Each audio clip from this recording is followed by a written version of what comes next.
the nurse had to come in and get blood. And I wanted to tell her, well, you know, the best vein is my right arm. My brain completely forgot the word vein. So it randomly inserted something there. And I tell her, oh, my best arm noodle is in my right arm.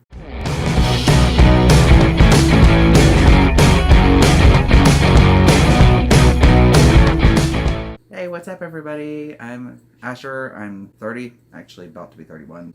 I'm trans guy, transmasculine, somewhere along those lines. My gender is just basically a giant fucking question mark. I use he, him pronouns like 90% of the time. They, them pronouns are also okay. And there's also days that I don't like he, him, and I like they, them. I decided to join this project because in January of 2019, I got diagnosed with multiple sclerosis. So yeah, my whole life flipped basically upside down on its head. I was at work as a cashier at a gas station. I went to go pick up a roll of quarters and I couldn't pick it up. I would reach around it, and then the second I would try to lift it, it would just fall out of my hands. Well, by the end of the shift, I had very little use of either of my hands. So by that point, I am completely freaked out. It's like 10:30, 11 o'clock at night. I drive myself to the ER because I'm fucking stubborn. And the only way I'm going on one of those expensive whirly things is if I'm literally dead or unconscious.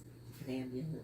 It's an expensive freaking taxi. They actually got me in the back fairly quickly, which never happens, and that's never a good sign. Then I got to talk to nurses and a doctor and a different doctor and more doctors. All my reflexes were just fine in my hands and arms. The grip strength was just gone. So they sent me in for MRI. By the way, closed brain MRI when you're claustrophobic is a freaking nightmare. Not only are you in the tiny tube, but you're in the tiny tube with your head in a cage. Not 20 minutes later. The doctor comes in, and if any of you have ever been to the ER, you know the fact that test results take forever. He just looks at me and he's like, hi, we're keeping you. You live here now. We'll have a different doctor talk to you in the morning and explain. So I am literally sitting in my bed just freaking the fuck out. Looking back, I can understand why he didn't want to tell me right then, but still, it would have been nice to know, like, I'm not dying. Especially when I get up to my room and I see that I have 2 consults scheduled for the next day, a neurologist and a neurosurgeon. So the next day, the neurologist comes in, he explains, when we did your MRI, it shows a whole bunch of these little white spots. And we're not 100% positive what the white spots are. It's some type of abnormal tissue in your brain. They had some concerns that it might be something called, I think, Guillain-Barré, but it's disease of your brain that slowly paralyzes your body, and it's life-threatening. So he's like, we're going to send you for another MRI, and we're going to do a lumbar puncture, which is a giant needle, about yay tall, into the lower part of your spine. So I finished all that, and they're like, okay, well, it's came back negative for Guillain-Barré, so you can go home. My hands still don't work. We still don't have answers. What are you talking about? They're like, well, we can't tell you anything for sure until the lumbar puncture comes back. But because you're showing very, very heavy signs of an autoimmune disease, we're thinking it's MS. But we can't tell you for sure until the results come back, which is like 2 weeks. So it's like, great. So I leave. And I go home, and I have to go back to work because sick days are not a thing. I'm back at work, and I collapse on the floor because my right leg just stops working. I can't feel it anymore. I have no control over it. Like, I can see it, but feeling or use-wise, it's just gone. My stubborn ass gets back in my car and drives back to the ER. That was probably a really stupid decision, by the way. Still not 100% positive how I even got there. Because if you've ever tried to walk with only one leg working, it's a miracle I didn't break my ankle. Because I was down and noticed the fact that I'm just randomly walking on like the side/top of my foot. You don't realize like how much of walking is based on being able to feel like how your foot is related to the ground. So I get back to the ER, they admit me again. And I see the neuro in the morning and he's like, we just got your test results. You are positive for MS. By the end of that time, I had not experienced any significant improvements at all. I had gone from being completely bedbound to being able to walk very short distances with a walker. My neurologist let me know that I should probably start to prepare myself that it just may not come back. But my body couldn't handle the treatment anymore, so they're like, we're going to release you because there's just not anything else we can do. Because that's the thing about MS. It's known in the medical field as the snowflakes disease. Every single person out there that has MS, there's no 2 cases that are identical. There's so many different symptoms that can happen. MS causes our bodies to attack sheaths on our nerves. Like, all of our nerves are protected by little sheaths, and MS causes our immune systems to eat away at those nerves. So all those nerves are exposed. And it's different for everybody. And so it makes it very difficult to diagnose because the symptoms can just be so varied.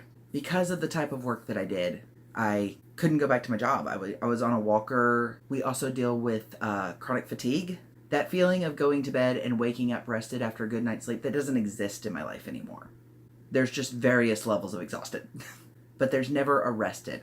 The cog fog means I have trouble thinking in straight lines, my ability to relate to numbers. I went from being able to do equations in my head, wanting to pursue physics, to my math currently tests at a 2nd grade level. And then the other thing is, I actually done forgot the word for the other one, which is ironically what it is. When I'm talking, my brain, like, I'll know what I want to say, and my brain just randomly forgets what the word is that goes there. But it did not want to admit to itself that it had forgotten the word, so it randomly inserted something there. In addition to that, I've experienced optic neuritis, which is the vision in my eyes, specifically my right eye, can blur out, or it can cause double vision. My eyeball will sometimes drift over to this side or over toward the middle. I have issues with distance perception. I will have days that I will be walking down a hallway and randomly run into a wall because there's a door that I want to turn into and my brain doesn't understand like how far that doorway is away from my current location. Just recently I started experiencing issues with my hearing, as in it completely went away for 2 days. Even at this point, it had improvements. I can hear some, but I still have a lot of difficulty with that. It may or may not improve. There's 5 different kinds of multiple sclerosis, and I don't actually remember all 5 of them right now. The 2 that we're looking at, one is relapsant remittent, and one of them is primary progressive. And relapsant remittent means flares happen. With treatment and with time, they eventually go into remission. At some point, it will come back into another flare, and then it goes back into remission. But you have periods where you're almost back to normal.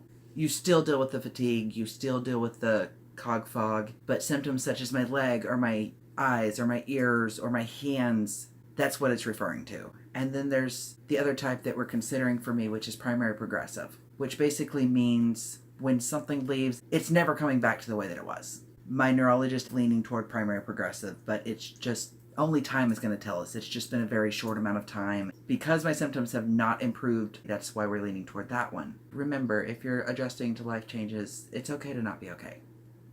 You'll get there.